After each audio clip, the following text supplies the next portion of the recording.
بسم اللہ الرحمن الرحیم الحمد للہ رب العالمین والصلاة والسلام علی سید المرسلین وعلی آلہ واصحابہ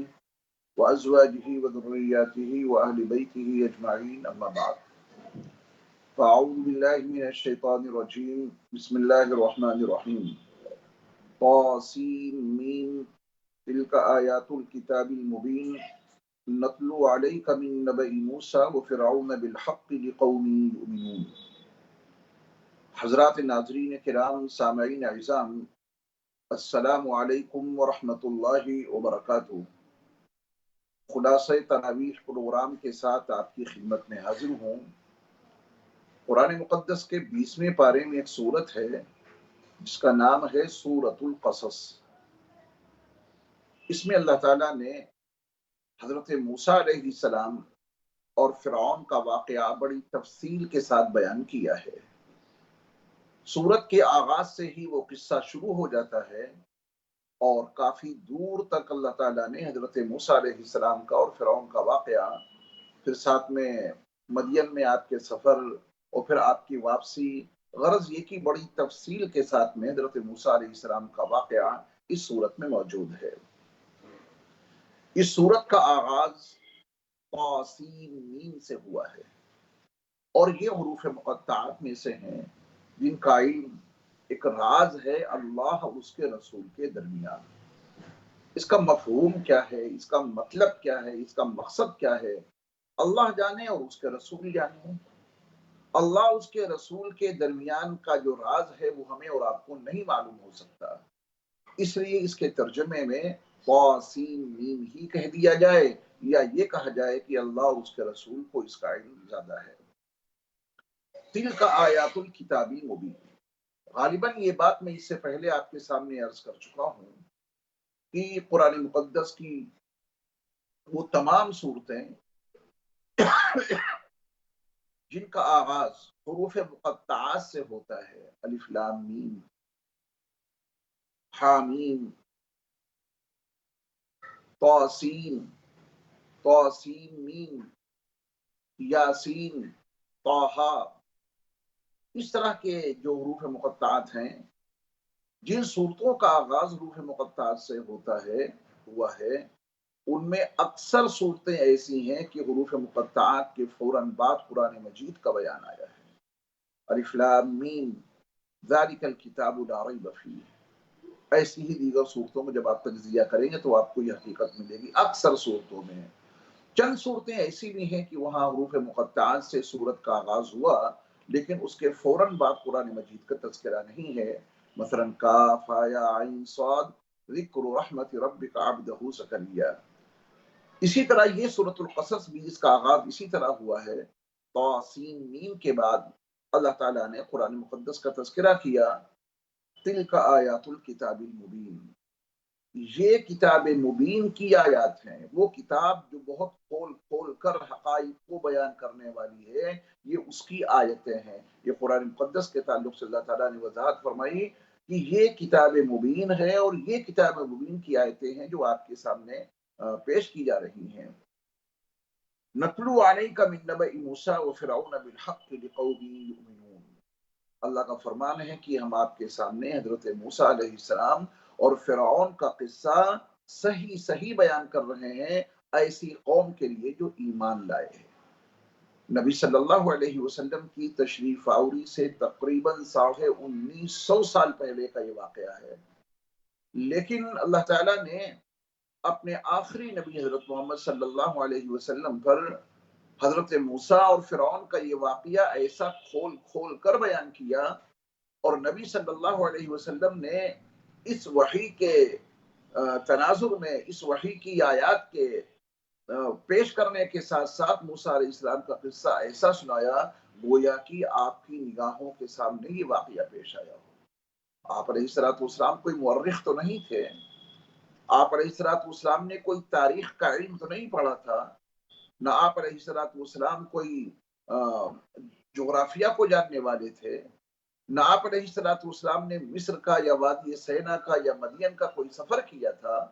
لیکن واقعے کے بیان کرنے کا انداز یہ ہے گویا کہ آپ کی نگاہوں کے سامنے سارے واقعات پیش آئے ہوں اور آپ نے اس کو نہایت فصیح و بلیغ انداز میں لوگوں کو سنا دیا ہو۔ حالانکہ صورتحال یہ ہے کہ یہ سارا واقعہ اللہ نے اپنے آخری نبی حضرت محمد صلی اللہ علیہ وسلم پر قرآن کے الفاظ میں نازل کیا اور آپ صلی اللہ علیہ وسلم نے اس کو لوگوں کے سامنے پیش کر دیا۔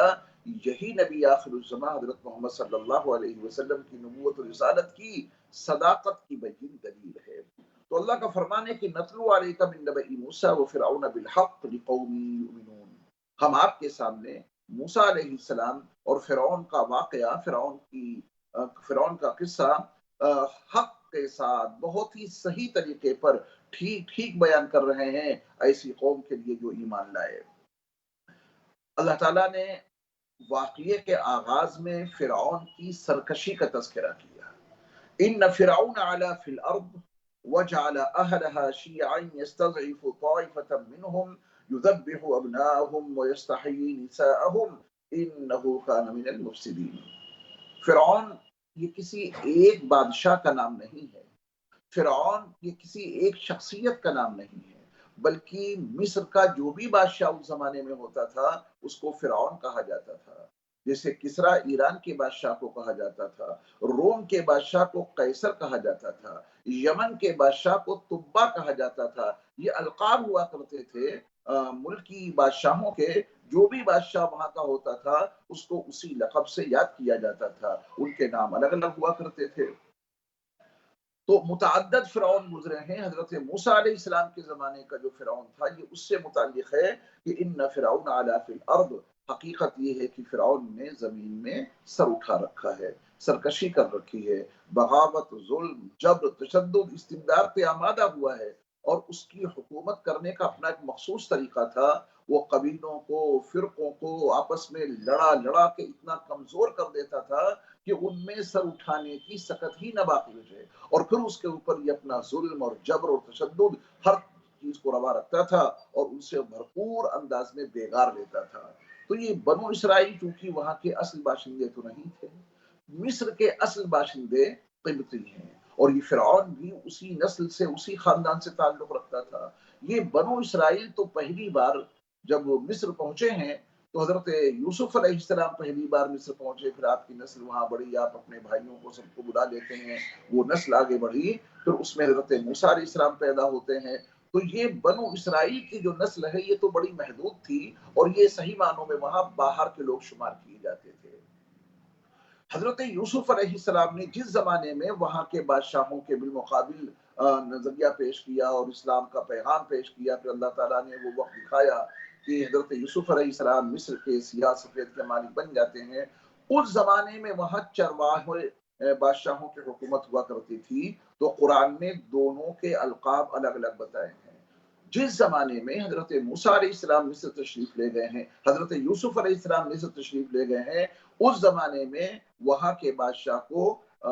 فرعون نہیں کہا جاتا تھا، بلکہ اس زمانے میں وہاں کے ذمہ دار کو، بادشاہ کو عزیز مصر کہا جاتا تھا۔ تو قرآن نے اس زمانے میں وہاں کے بادشاہ کے لیے عزیز کا لقب استعمال کیا ہے۔ اور جب موسیٰ علیہ السلام وہاں موسیٰ علیہ السلام کا تولد ہوا اور آپ بڑے ہوئے، تو موسیٰ علیہ السلام کے زمانے کے جو بادشاہ ہوا کرتے تھے ان کو فرعون کہا جاتا تھا۔ تو قرآن نے حضرت موسیٰ علیہ السلام کے زمانے کے بادشاہ کو فرعون کے عنوان سے متعارف کرایا۔ یہ قرآن کی بہت ہی امتیازی خصوصیت ہے، اور یہ اللہ علیم بذات الصدور، عالم الغیب والشہادہ، یہ اللہ کے علاوہ ایسی خبروں کی باریکی پہ نگاہ کون رکھ سکتا ہے کہ یوسف علیہ السلام کے زمانے کا جو بادشاہ عزیز ہوا کرتا تھا، قرآن میں اللہ نے اس کا تذکرہ عزیز کے عنوان سے کیا، اور موسیٰ علیہ السلام کے زمانے میں جو بادشاہوں کا لقب ہوا کرتا تھا وہ فرعون ہوتا تھا، تو قرآن نے موسیٰ علیہ السلام کے زمانے کے بادشاہ کا جو تعارف کرایا ہے وہ فرعون کے نام سے کرایا ہے۔ وہ نبی آخر الزمان، نبی امی ہے صلی اللہ علیہ وسلم، اور خبر بتانے اور واقعات سنانے کی نزاکت کا یہ عالم ہے کہ ہر دور کے جو تقاضے ہیں وہ تقاضے نبی صلی اللہ علیہ وسلم کی زبان سے پورے ہو رہے ہیں۔ نبی صلی اللہ علیہ وسلم کی زبانی یہ تقاضے پورے ہونا اس بات کا بین ثبوت ہے کہ واقعتاً آپ اللہ کے آخری نبی حضرت محمد صلی اللہ علیہ وسلم ہیں، اور آپ پر جو کچھ نازل ہوا وہ من جانب اللہ نازل ہوا، اور اللہ جو کہ عالم الغیوب والشہادہ ہے، اس کو تمام حقائق کا علم ہے، اس نے اپنے وسیع علم کی روشنی میں اور اپنے وسیع علم کے تحت میں اپنے نبی حضرت محمد صلی اللہ علیہ وسلم کو ان حقائق سے آگاہ کیا۔ تو اس کا طریقہ کار یہ تھا فرعون کے حکومت کا کہ اس نے بنو اسرائیل کو بہت ہی زیادہ کمزور کر رکھا تھا، ان کو آپس میں لڑا کر، ان کے درمیان میں قتل و غارت گری برپا کر کے اور تمام چیزوں کا نقصان پیدا کر کے ان کو بہت زیادہ اس نے کمزور کر دیا تھا۔ تو قرآن نے بیان کیا کہ یذبح ابناءہم ویستحیی نساءہم، وہ بنو اسرائیل کے لڑکوں کو ذبح کرتا تھا اور ان کی بچیوں کو، ان کی جو بچیاں ہوتی تھی، لڑکیاں ہوتی تھی، ان کو زندہ رکھتا تھا۔ حضرت موسیٰ علیہ السلام سے بہت پہلے آپ کی جد امجد حضرت ابراہیم علیہ السلام جب عرس سے چلے تھے، جو بابل ایک سلطنت تھی، وہاں آپ قیام پذیر تھے اور وہاں آپ کو آگ میں ڈالے جانے کا واقعہ پیش آیا۔ تو ار نامی گاؤں سے جب حضرت ابراہیم علیہ السلام چلے ہیں اپنی اہلیہ حضرت سارہ کو لے کر کے، تو آپ کے علم میں یہ بات ہوگی کہ آپ ملک مصر کا سفر کرتے ہوئے کنعان پہنچے تھے۔ تو جب آپ مصر پہنچے ہیں تو وہاں اس وقت کا جو بادشاہ تھا اس نے حضرت سارہ کو پکڑوایا اور آپ کے ساتھ میں کچھ زیادتی کرنے کی کوشش کی، لیکن اللہ تعالیٰ نے حضرت سارہ کے ذریعہ سے ایک ایسی کرامت ظاہر کی کہ اس وقت کا وہ بادشاہ اس کرامت کو دیکھ کر کے بہل گیا، اور اس کے دل میں حضرت سارہ علیہ السلام کی بڑی عظمت پیدا ہو گئی۔ اس نے اپنی بیٹی ہاجرہ حضرت سارہ کی خدمت میں پیش کر دی کہ اس کو باندی بنا کے رکھو، یہ آپ کی خدمت کے لیے میری بیٹی رہے گی اور آپ کی خدمت کرے گی۔ اس زمانے میں حضرت ابراہیم علیہ السلام نے ایک بات کہی تھی اس وقت کے بادشاہ سے، جو کہ وہ بھی قبطی ہی تھا، کہ میری نسل کا ایک لڑکا ایسا آئے گا کہ جو تمہاری نسل کے وقت کے بادشاہ کی حکومت کو ختم کر دے گا۔ اب یہ روایت، یہ تفسیر ابن کثیر کے اندر موجود ہے جو میں نے ابھی آپ کے سامنے ذکر کیا۔ یہ روایت سینہ بسینہ نسل در نسل منتقل ہوتی ہوئی فرعون کے زمانے تک یہ روایت پہنچی، اور اس کو یہ ڈر تھا کہ کہیں ایسا نہ ہو کہ وہ بچہ بنو اسرائیل میں پیدا ہو جائے جس کی بہت پہلے خبر ابراہیم علیہ السلام یہاں مصر کی سرزمین پر دے کر کے گئے ہیں، اگر ایسا ہو گیا تو پھر ہمارے لیے بڑی مشکل کھڑی ہو جائے گی، ہماری حکومت اور ہمارے اقتدار کا خاتمہ ہو جائے گا۔ حضرت موسیٰ علیہ السلام کے زمانے میں بنو اسرائیل کے ساتھ میں جو ظلم ہو رہے تھے اس کی ایک طویل داستان ہے، اور اللہ تعالیٰ نے حضرت موسیٰ علیہ السلام کو بنو اسرائیل کے لیے نجات دہندہ بنا کر کے مبعوث کرنا تھا۔ تو حضرت موسیٰ علیہ السلام کے تولد کے زمانے میں فرعون کا جو قانون تھا وہ بڑا سخت تھا کہ اب بنو اسرائیل کے یہاں جو بھی بچہ پیدا ہو اس کو ذبح کر دیا جائے، کیونکہ بنو اسرائیل میں اگر وہ بچہ پیدا ہوا جس کی بہت پہلے خبر ابراہیم علیہ السلام اس زمانے کے بادشاہ کو دے رہے تھے، اور وہ روایت نسل در نسل سینہ بسینہ منتقل ہوتی ہوئی مصریوں کے درمیان میں گشت کرتی رہتی تھی، تو فرعون نے حکم جاری یہ کیا کہ بنو اسرائیل کی حاملہ عورتوں کی نگرانی رکھو، جس کے ہاں جو بچہ پیدا ہو تو جو دایا ہوتی تھی ان کے ذریعے سے معلومات حاصل کی جاتی تھی کہ کس کے یہاں بچہ پیدا ہونے والا ہے، دایا جاسوس بن کر کے بنو اسرائیل کے گھروں کی جاسوسی کرتی تھی اور یہ خبر آگے پہنچاتی تھی۔ فرعونیوں کو جیسے معلوم ہوتا تھا تو فرعون کے جلاد ننگی تلوار کے ساتھ اس گھر میں جاتے اور معصوم سے بچے کو اس کی ماں کے سامنے ذبح کر دیتے، بنو اسرائیل کے معصوم سے بچے کو اس کے باپ کے سامنے ذبح کر دیتے، اور یہ بنو اسرائیل وہاں اس قدر ذلت کی زندگی گزار رہے تھے، اس قدر پریشانی کی زندگی گزار رہے تھے، اتنے مقہور اور مجبور ہو کے زندگی گزار رہے تھے کہ کسی میں ہمت نہیں ہوتی تھی کہ وہ کسی فرعونی کو یہ ٹوک بھی سکے کہ کس جرم کی پاداش میں تم میرے بچے کو، معصوم سے بچے کو میرے سامنے قتل کر رہے ہو۔ یہ سلسلہ جاری رہا۔ فرعون کو اس کے مشیروں نے یہ مشورہ دیا کہ اگر بنو اسرائیل کے بچوں کا اسی طرح قتل کا سلسلہ جاری رہا تو پھر وہ وقت دور نہیں کہ جب ہماری کھیتی باڑی، باغبانی اور آبپاشی کے کام کو انجام دینے والا ہمیں کوئی نہیں ملے گا، پھر تو ہم بہت زیادہ پریشان ہو جائیں گے۔ تو اس سلسلے میں نظر ثانی کی جائے کہ بنو اسرائیل سے ہم سارے کام لیتے ہیں، ہماری کھیتی باڑی کا کام سارا یہی کرتے ہیں، باغبانی کا کام یہی کرتے ہیں، آبپاشی کا کام یہی کرتے ہیں، اور جتنے بیگاری کے کام ہیں سب انہی سے لیتے ہیں۔ اگر اس طرح بچوں کا خاتمہ ہو گیا تو مستقبل قریب میں بنو اسرائیل کی نسل ختم ہو جائے گی مردوں کی، پھر ہمارے کام کون دیکھے گا؟ تو فرعون نے پھر مشاورت کر کے یہ حکم جاری کیا کہ اب بنو اسرائیل کے 1 سال کے بچے تو ذبح کیے جائیں گے اور 1 سال کے بچوں کو زندہ رہنے کا حق دے دیا جائے، 1 سال کے بچے زندہ رہیں۔ اب اللہ کی شان دیکھیں کہ حضرت ہارون علیہ السلام اس سال پیدا ہوئے جس سال بچوں کو زندہ رہنے کا قانون نافذ تھا۔ فرعون کی جانب سے اجازت تھی کہ اس سال کے بچوں کو زندہ رکھا جائے۔ حضرت ہارون علیہ السلام تو اس سال پیدا ہوئے، ان کے لیے کوئی مشکل مسئلہ ہی نہیں تھا۔ جب بچوں کو زندہ رہنے کا اور زندہ رکھنے کا حق تھا تو پھر اس سال حضرت ہارون علیہ السلام کا تولد ہوا۔ آپ کی والد محترمہ کو کوئی پریشانی نہیں ہوئی، آپ کی پرورش ہوئی اور آپ بڑے ہوئے۔ لیکن حضرت موسیٰ علیہ السلام کا تولد اللہ کی شان ہے، اللہ تعالیٰ اپنی قدرت کے عجائب دکھاتے ہیں تاکہ لوگوں کو معلوم ہو جائے کہ اللہ تعالیٰ اسباب کے پابند نہیں ہے، لوگوں کو یقین ہو جائے کہ وہ ہر چیز پر قادر ہیں۔ انما امره اذا اراد شيئا ان يقول له كن فيكون۔ تو اللہ تعالیٰ نے حضرت موسیٰ علیہ السلام کو اس سال تولد عطا فرمایا کہ جس سال فرعون کی جانب سے یہ قانون نافذ تھا کہ اس سال بنو اسرائیل کا کوئی ایک بچہ بھی زندہ نہیں بچنا چاہیے۔ یہ انسان کی تدبیر ہے، اور اللہ انسانوں کی تدبیروں کے درمیان اپنا نوشت تقدیر کیسے غالب کر کے دکھاتا ہے؟ وہ موسیٰ علیہ السلام کی پیدائش، پھر آپ کی پرورش، پھر آپ کا جوان ہونا، اور پھر فرعون کے مقابل میں آنا، بنو اسرائیل کو نجات دلانا، یہ اللہ تعالیٰ کی قدرت کی کرشمہ سازی ہے۔ حضرت موسیٰ علیہ السلام جب اپنی ماں کے پیٹ میں تھے تو حمل ٹھہرنے کے بعد خواتین پر کچھ ایسی علامتیں ظاہر ہو ہی جاتی ہیں جن سے اوروں کو بھی معلوم ہو جاتا ہے کہ یہ خاتون حمل سے ہے، لیکن اللہ تعالیٰ نے حضرت موسیٰ علیہ السلام کی والد محترمہ پر کوئی ایسا اثر ظاہر نہیں ہونے دیا جس سے کسی خاتون کو، جس سے کسی دایا کو، جس سے کسی جاسوسی کرنے والی عورت کو یہ پتہ بھی چل سکے کہ یہ خاتون حمل سے ہے۔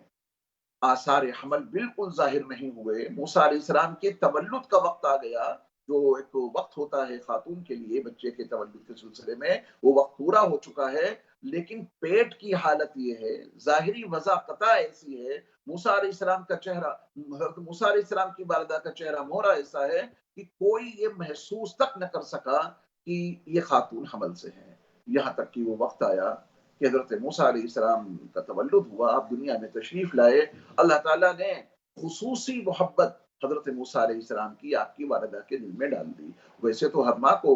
اپنے بچے سے بے پناہ محبت ہوتی ہے، لیکن قرآن کے بیان کے مطابق حضرت موسیٰ علیہ السلام کی والدہ کے دل میں حضرت موسیٰ علیہ السلام کی محبت کچھ زیادہ ہی تھی۔ یہ اللہ کا اپنا نظام ہے۔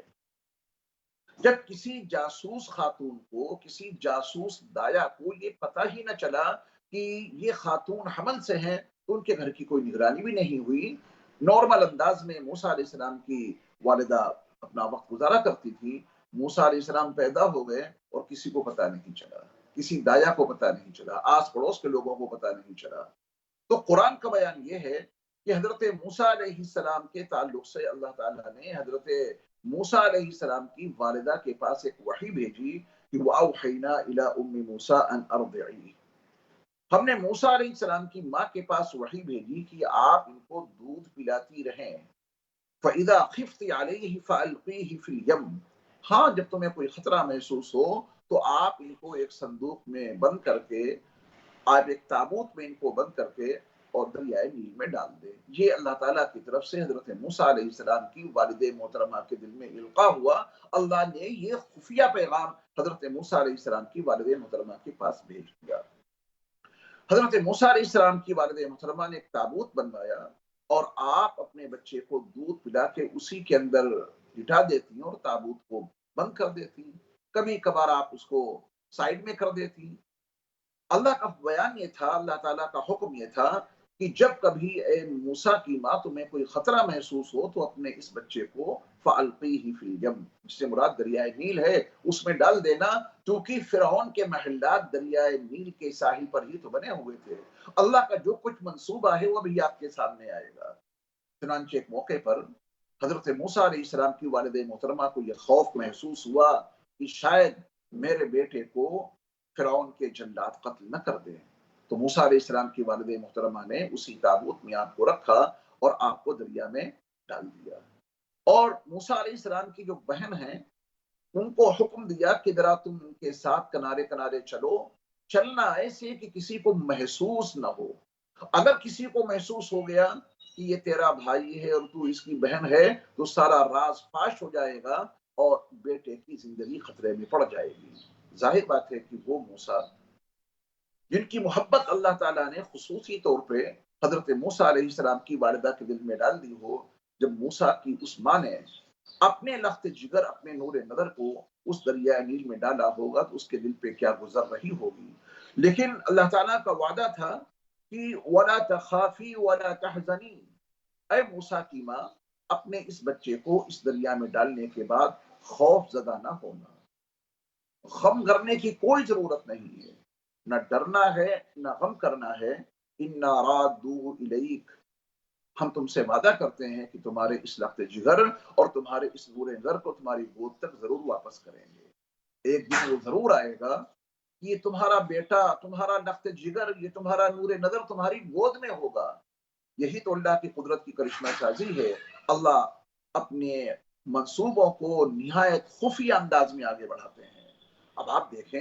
کہ ایک ماں اپنے بیٹے کو ایک تابوت میں رکھ کر کے دریائے نیل میں ڈال رہی ہے، اور وہ بچہ اس محل کے سامنے سے گزرے گا، وہ تابوت اس محل کے سامنے سے گزرے گا جو فرعون کا ہے۔ بہت ممکن ہے کہ وہ کسی کے ہاتھ لگ جائے۔ موسیٰ علیہ السلام کی ماں کا گھر جدھر ہے اس کی مخالف سمت میں وہ جا رہا ہے، واپس آنے کا تو کوئی میٹر ہی نہیں۔ پانی کا بہاؤ جدھر ہے، موسیٰ علیہ السلام کی والد محترمہ نے اپنے بیٹے کے اس تابوت کو جب پانی میں ڈالا ہے تو پانی کا بہاؤ تو آگے لے جا رہا ہے۔ اب یہ صندوق اور یہ تابوت کیسے واپس آئے گا، عقل کام نہیں کرتی، سائنٹیفک انداز میں اس کی کوئی توجیہ نہیں کی جا سکتی۔ لیکن اللہ کا وعدہ تھا وَلَا تَخَافِي وَلَا تَحْزَنِي، اے موسیٰ کی ماں نہ تمہیں خوف کرنے کی کوئی ضرورت ہے، نہ تمہیں غمزدہ ہونے کی ضرورت ہے۔ اِنَّا رَادُّوهُ إِلَيْكَ، ہم تمہارا یہ بیٹا تمہاری گود میں واپس کر دیں گے، یقیناً واپس کر دیں گے۔ وہ وقت ضرور آئے گا کہ تمہارا بیٹا تمہاری گود میں آئے گا، اور صرف وہ بیٹا تمہارے پاس واپس ہی نہیں آئے گا،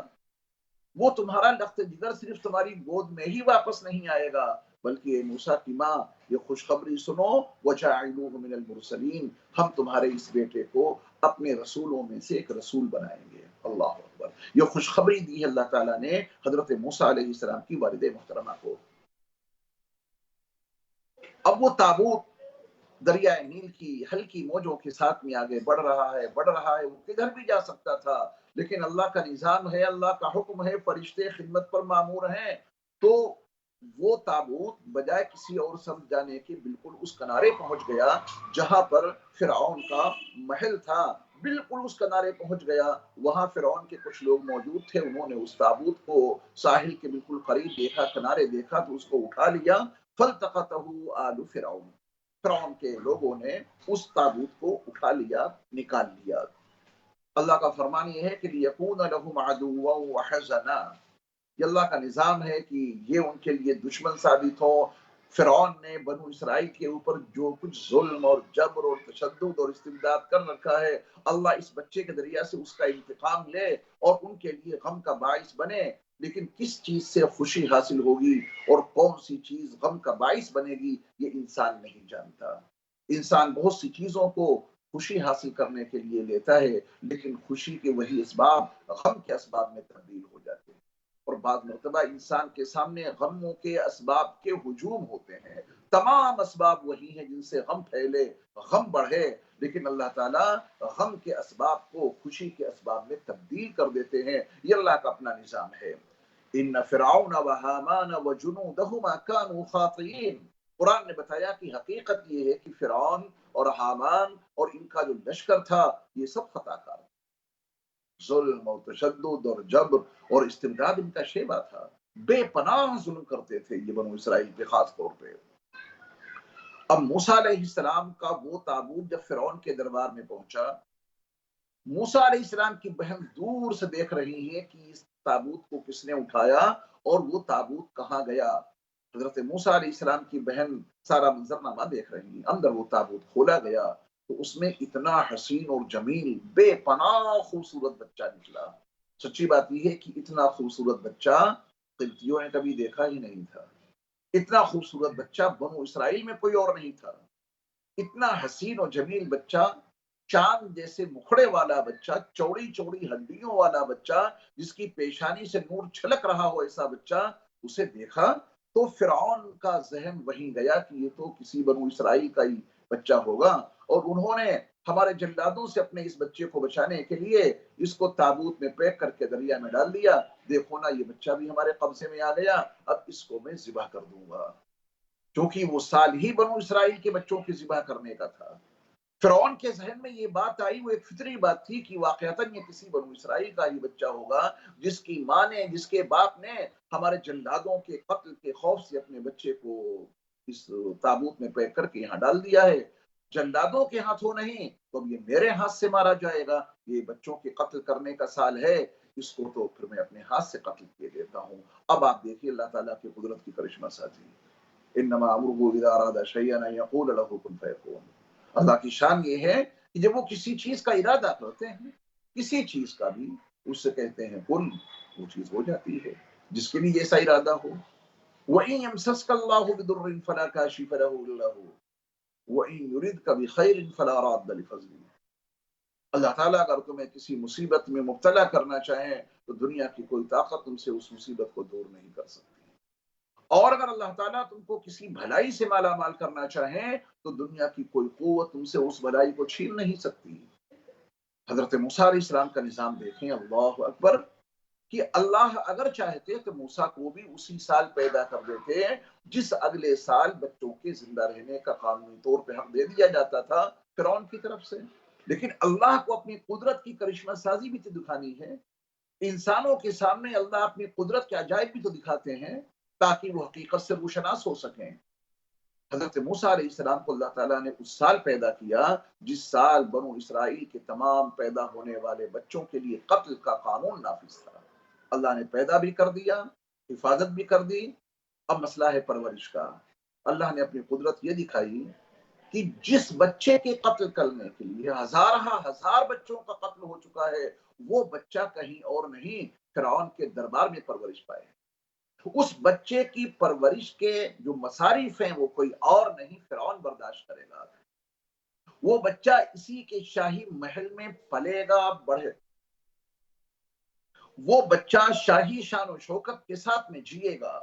فرعون کی سرپرستی میں رہے گا۔ یہ ہے اللہ تعالیٰ کی قدرت۔ یہ قرآن یقیناً قصوں کی کتاب نہیں ہے، یہ سراپا ہدایت نامہ ہے، سراپا نصیحت نامہ ہے۔ ہدی للمتقین، ہدی للناس، ان ھذا القرآن یہدی للتی ہی اقوم۔ یہ قرآن تو سراپا ہدایت کی کتاب ہے، اس میں جہاں کہیں کوئی قصہ مذکور ہے تو اس قصے کے ہر حصے میں ہمارے اور آپ کے لیے ہدایت کا سامان موجود ہوتا ہے۔ حضرت موسیٰ علیہ السلام کے تعلق سے فرعون نے جیسے ہی یہ خیال ظاہر کیا کہ میں اس کو اپنے ہاتھ سے ذبح کیے دیتا ہوں،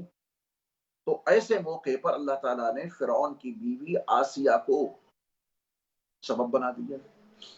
حضرت آسیہ جو فرعون کی بیوی تھی، ان کا قصہ انشاءاللہ کسی موقع پر تفصیل کے ساتھ میں آئے گا۔ اللہ تعالیٰ نے ان کو سبب بنایا ہے حضرت موسیٰ علیہ السلام کی جان کی حفاظت کا۔ اسباب کے درجے میں اس دنیا میں چیزیں استعمال ہوتی ہیں، اللہ نے اس دنیا کو اسباب و وسائل کے بندھن میں باندھ رکھا ہے۔ نبی آخر الزماں حضرت محمد صلی اللہ علیہ وسلم جب سفر ہجرت میں تشریف لے جا رہے تھے تو آپ کے علم میں یہ بات ہوگی کہ غار ثور میں آپ صلی اللہ علیہ وسلم نے اور صدیق اکبر نے 3 راتیں گزاری تھیں، 3 راتیں بتائی تھیں۔ اللہ تعالیٰ نے اسباب کے درجے میں وہاں مکڑی کا جالا اور کبوتری کے انڈے، جب کبھی امام الانبیاء سرور کائنات حضرت محمد صلی اللہ علیہ وسلم کے سفر ہجرت کا تذکرہ ہو اور غار سور کا ذکر آئے اور مکڑی کے جالے کا تذکرہ نہ ہو، کبوتری کے انڈوں کا تذکرہ نہ ہو، تو یہ تذکرہ تھوڑا نامکمل رہتا ہے۔ اسباب کے درجے میں مکڑی کے جالے نے کچھ کام کیا تھا، اسباب کے درجے میں کبوتری کے انڈوں نے بھی تو کچھ کام کیا تھا، کیونکہ کفار مکہ، مشرکین مکہ اس غار کے بالکل قریب پہنچ گئے تھے، اور صدیق اکبر رضی اللہ تعالی عنہ نے ان کے پیروں کو صاف دیکھ بھی لیا تھا، تبھی تو کہا تھا کہ یا رسول اللہ صلی اللہ علیہ وسلم وہ دشمنوں کے پیر صاف نظر آ رہے ہیں، اگر وہ ذرا سا جھکے تو ہمیں دیکھ لیں گے۔ تو نبی صلی اللہ علیہ وسلم نے فرمایا کہ لا تحزن ان اللہ معنا، میرے یار غار ابو بکر غم کرنے کی کوئی ضرورت نہیں ہے، بے شک اللہ ہمارے ساتھ ہے۔ جب اللہ ہمارے ساتھ ہے تو یہ ہم کو نہیں دیکھ سکتے۔ وہ دشمنان اسلام غار سور کے قریب تک پہنچ گئے تھے، لیکن کیا کہا تھا انہوں نے کہ اس غار میں تو کوئی ہو نہیں سکتا، کیونکہ اس کے دہانے پہ یہ مکڑی کے جالے ہیں اور ساتھ میں کبوتری کنڈے ہیں، اس کے اندر کون گیا ہوگا؟ تو اللہ نے اگر اپنے آخری نبی کی جان کی حفاظت کے لیے مکڑی کو اور اس کے جالے کو، کبوتری کو اور اس کے انڈے کو استعمال کیا، اور جب جب وہ ذکر ہوگا غار سور کا اور نبی صلی اللہ علیہ وسلم کی ہجرت کا، تب تب اس کا تذکرہ آتا رہے گا نا۔ اسی طرح اللہ تعالیٰ نے حضرت موسیٰ علیہ السلام کی جان کی حفاظت کے لیے فرعون کی بیوی حضرت آسیہ کو استعمال کیا۔ انہوں نے صاف کہا کہ قرۃ عین لی ولک، میرے سر کے تاج، میرے شوہر نامدار، یہ بچہ میری اور تمہاری آنکھوں کی ٹھنڈک کا سامان بنے گا، اسے قتل مت کرنا۔ کیوں تم نے اس کے قتل کرنے کا ارادہ کر لیا؟ یہ تو میری اور تمہاری آنکھوں کی ٹھنڈک کا سامان بنے گا۔ وقالت امرأۃ فرعون قرۃ عین لی ولک، فرعون کی بیوی آسیہ نے کہا کہ میری اور تمہاری آنکھوں کے لیے ٹھنڈک کا سامان بنے گا، لا تقتلوا، اس بچے کو قتل مت کرنا، عسى ان ينفعنا او نتخذه ولدا، امید یہ ہے کہ ہمیں کچھ نہ کچھ تو نفع پہنچائے گا۔ دیکھو نا کتنا خوبصورت، کتنا حسین بچہ ہے، اس کی شکل بتا رہی ہے، بہت ہی نصیبہ ور بچہ ہے یہ، اس کو اپنے پاس رکھو، اس سے ہمیں نفع پہنچے گا۔ یا ایسا کرتے ہیں اس کو اپنا بیٹا ہی کیوں نہ بنا لیں، ہمارے ہاں کوئی بیٹا نہیں ہے، او نتخذہ ولدا، یا اس کو اپنا ہم بیٹا بنا لیتے ہیں۔ اللہ کا فرمان یہ ہے کہ وہ ہم لا یشعرون، کسی کو نہیں پتا ہے کہ اللہ اپنے منصوبے کو کتنے خفیہ انداز میں آگے بڑھا رہا ہے، اور یہ اللہ کا نظام ہے۔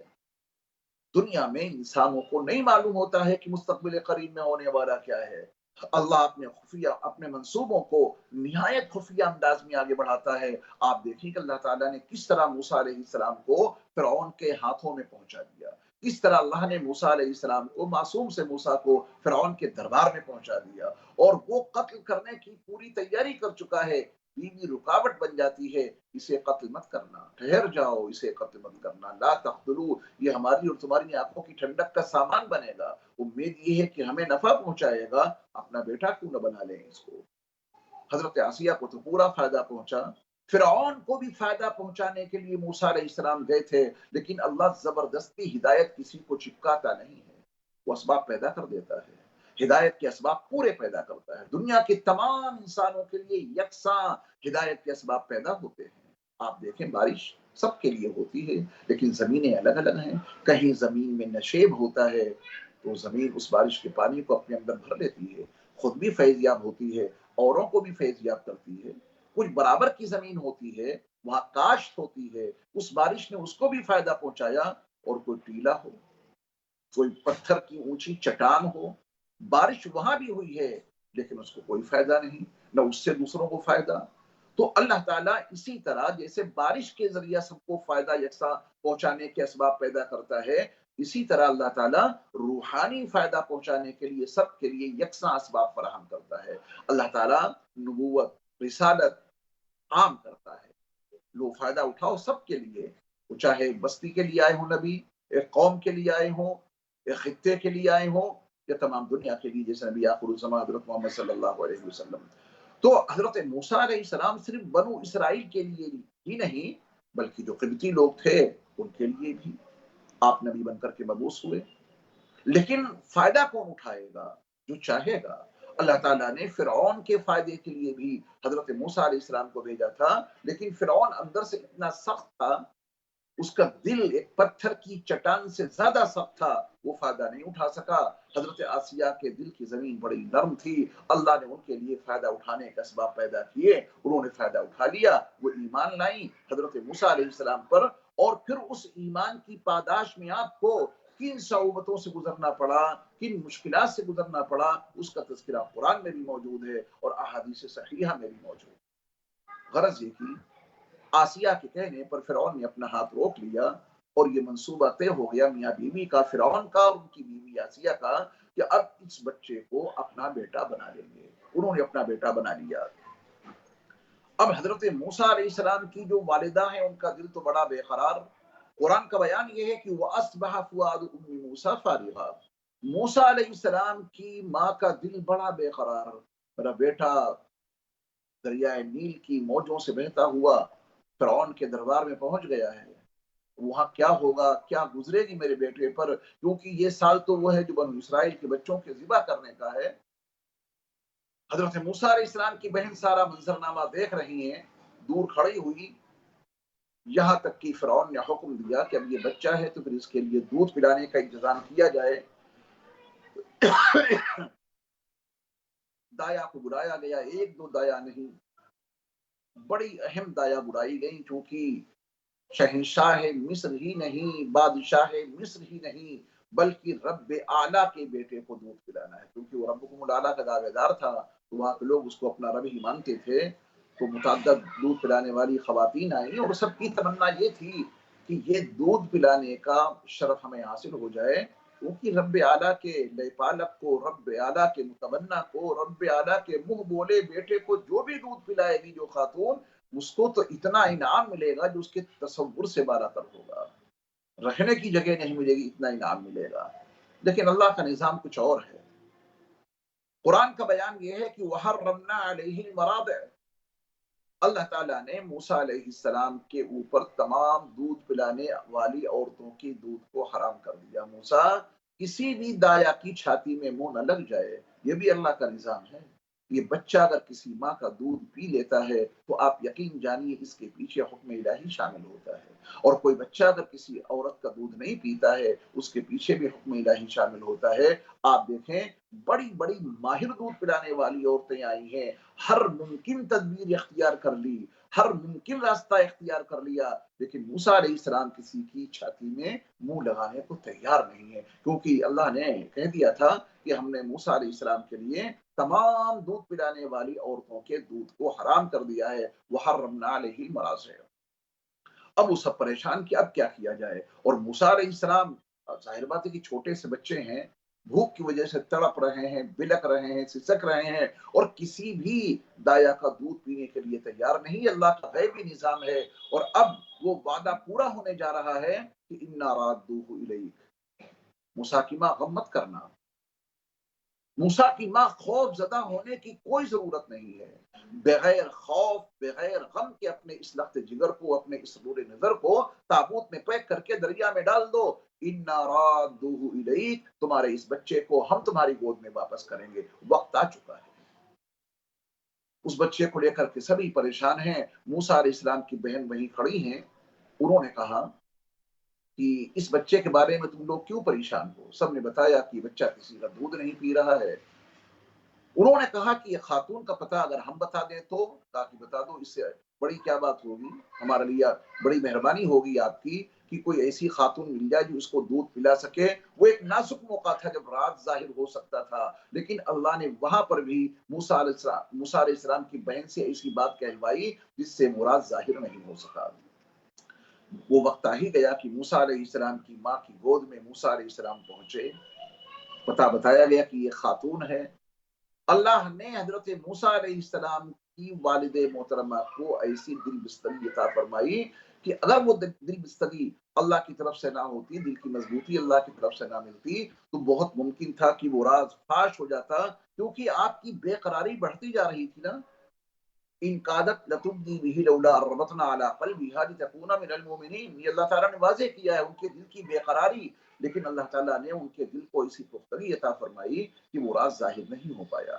غرض یہ کہ وہ وقت آ ہی گیا کہ موسیٰ علیہ السلام اپنی والد محترمہ کی گود میں پہنچ گئے، اور موسیٰ علیہ السلام کی والد محترمہ نے جیسے ہی اپنے لخت جگر اور اپنے نور نظر کو ایک اجنبی بچے کے عنوان سے، تاکہ راز ظاہر نہ ہو جائے، جیسے ہی اپنی چھاتی کے قریب کیا، موسیٰ علیہ السلام نے لپک کر اپنی والد محترمہ کے پستان مبارک سے شکم سیر ہو کے دودھ پیا۔ یہ ہے اللہ کا پہلا وعدہ کہ اِنَّا رَادُّوهُ إِلَيْكَ،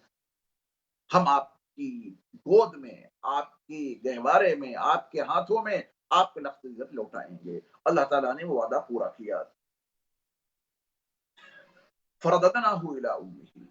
ہم نے موسیٰ کو ان کی ماں کے پاس لوٹا دیا۔ یہ اللہ کا نظام ہے، جو وعدہ کیا تھا وہ پورا کیا۔ فَرَدَدْنَاهُ إِلَىٰ أُمِّهِ، ہم نے موسیٰ علیہ السلام کو ان کی ماں کے پاس لوٹا دیا۔ کئی تقرّ عَیْنُهَا، تاکہ ان کی آنکھوں کو ٹھنڈک پہنچے۔ اللہ تعالیٰ نے موسیٰ علیہ السلام کی والدہ کی آنکھوں کو ٹھنڈک پہنچانے کے لیے موسیٰ علیہ السلام کو ان کی گود میں پہنچا دیا۔ آپ پورے نظام پہ، پورے واقعے پہ غور کریں کہ اللہ تعالیٰ نے اپنے منصوبے کو کس خفیہ انداز میں آگے بڑھایا، اور وہ وقت آ ہی گیا کہ موسیٰ علیہ السلام اپنی والد محترمہ کی گود میں پہنچ گئے۔ یہ واقعہ ہمیں اور آپ کو اس حقیقت میں سمجھانے کے لیے بہت کافی ہے کہ کبھی اگر آپ کی اور ہماری زندگی میں دنیا کے اسباب و وسائل مخالف نظر آ رہے ہوں، لیکن اللہ کی ذات پہ اگر بھروسہ ہے، اللہ کی ذات پہ اگر توکل ہے، اور اللہ اگر چاہیں گے تو پھر یہ غم کے اسباب خوشی کے اسباب میں ضرور تبدیل ہوں گے، یہ ناکامی کے اسباب کامیابی کے اسباب میں ضرور تبدیل ہوں گے، نامرادی کے اسباب بامرادی کے اسباب میں ضرور تبدیل ہوں گے۔ اللہ کی ذات پہ ہمیشہ بھروسہ رکھنا چاہیے، اللہ کی ذات پہ ہمیشہ توکل رکھنا چاہیے۔ وَلِتَعْلَمَ أَنَّ وَعْدَ اللَّهِ حَقٌّ، اور تاکہ موسیٰ علیہ السلام کی والد محترمہ کو اور اس بات کا یقین ہو جائے، علم ہو جائے کہ اللہ کا وعدہ سچا ہوتا ہے۔ موسیٰ کی والدہ کی آنکھوں کو ٹھنڈک بھی پہنچے، موسیٰ علیہ السلام کی والدہ کو مزید پختہ طریقے پر اس بات کا یقین ہو جائے کہ اللہ کا وعدہ سچا ہوتا ہے۔ وَلَٰكِنَّ أَكْثَرَهُمْ لَا يَعْلَمُونَ، جبکہ حقیقت یہ ہے کہ اکثر لوگ اس کو جانتے نہیں ہیں۔ اللہ یہ سمجھانا چاہتا ہے ہمیں اور آپ کو، یہ واقعہ اتنا سنا کر کے وَلَٰكِنَّ أَكْثَرَهُمْ لَا يَعْلَمُونَ فرمایا، اکثر لوگ اس حقیقت سے روشناس نہیں ہوتے، اکثر لوگ اس حقیقت سے نابلد ہوتے ہیں، نا آشنا ہوتے ہیں، لا علم ہوتے ہیں۔ کاش یہ یقین ہمیں اور آپ کو حاصل ہو جائے کہ اللہ کا وعدہ بالکل سچا ہوتا ہے، اللہ کا وعدہ بالکل برحق ہوتا ہے، اللہ وعدہ خلافی نہیں کرتا۔ موسیٰ علیہ السلام کی پرورش ہو رہی بڑے شاہانہ انداز میں۔ آپ غور فرمائیں کہ فرعون کا طرز زندگی کیا ہوگا، پورے مصر کے سیاہ سفید کا اکیلا ایسا مالک کہ اس کے سامنے کوئی اف نہ کر سکے، اس کو مشورہ دینے تک کی کسی کی ہمت نہیں ہوتی تھی۔ اتنے بڑے ملک مصر کا اکیلا مالک، اور پھر مالک ہی نہیں، بادشاہ ہی نہیں، بلکہ معبود، وہ اپنی پوجا بھی کرواتا تھا، ربکم العلیٰ کا دعوے دار تھا، اور لوگ اس کو اپنا رب اعلیٰ تسلیم بھی کرتے تھے۔ کیسا اس کا محل، دریائے نیل کے ساحل پر بڑا عالیشان محل، اس میں موسیٰ علیہ السلام کی پرورش ہو رہی ہے۔ موسیٰ علیہ السلام کی جو والد محترمہ ہیں وہ بھی ایک اجنبی عورت کی عنوان سے ان کی خدمت کر رہی ہیں، تو پھر ان کے لیے بھی شاہی جوڑے اور شاہی انعامات اور رہنے سہنے کا بڑا زبردست انتظام، چونکہ وہ موسیٰ علیہ السلام گویا کہ رب اعلیٰ کے بیٹے ہیں، اور یہ خاتون ہے اجنبی سے جو ان کی پرورش کر رہی ہے، تو موسیٰ علیہ السلام کی والدہ کے لیے بڑے سارے انعامات سے ان کو نوازا جاتا تھا، اور ان کو بہت زیادہ رہنے سہنے کے انتظامات ان کے لیے کیے گئے۔ اللہ نے اس طریقے سے حضرت موسیٰ کے لیے اور حضرت موسیٰ علیہ السلام کی والدہ کے لیے بہت اچھے انتظامات کر دیے۔ کوئی سوچ نہیں سکتا تھا جو فرعون بنو اسرائیل کے بچوں کے قتل کرنے کا حکم جاری کر رہا ہو، آج اس کے ہاتھوں میں، آج اس کے محل میں، آج اس کے اسباب و وسائل میں، آج اس کے حکم کے مطابق وہی بچہ اسی کے یہاں پرورش پا رہا ہے، جو بچہ آگے چل کر اس کے تخت اقتدار کو الٹ کر پھینک دے گا۔ اور ابراہیم علیہ السلام کی وہ بد دعا کہہ لیجیے کہ جب آپ نے اس موقع سفر مصر کے موقع پر فرمایا تھا کہ میری اولاد میں ایک ایسا بچہ ضرور آئے گا جو تیری اولاد کے ایک بادشاہ کے تخت اقتدار کو الٹ کر پھینک دے گا، اور یہ خبر سینہ بسینہ نسل در نسل بڑھتی ہوئی آ رہی تھی، اور فرعون کے زمانے میں بھی اس طرح کی باتیں ہوئی۔ غرض یہ کہ موسیٰ علیہ السلام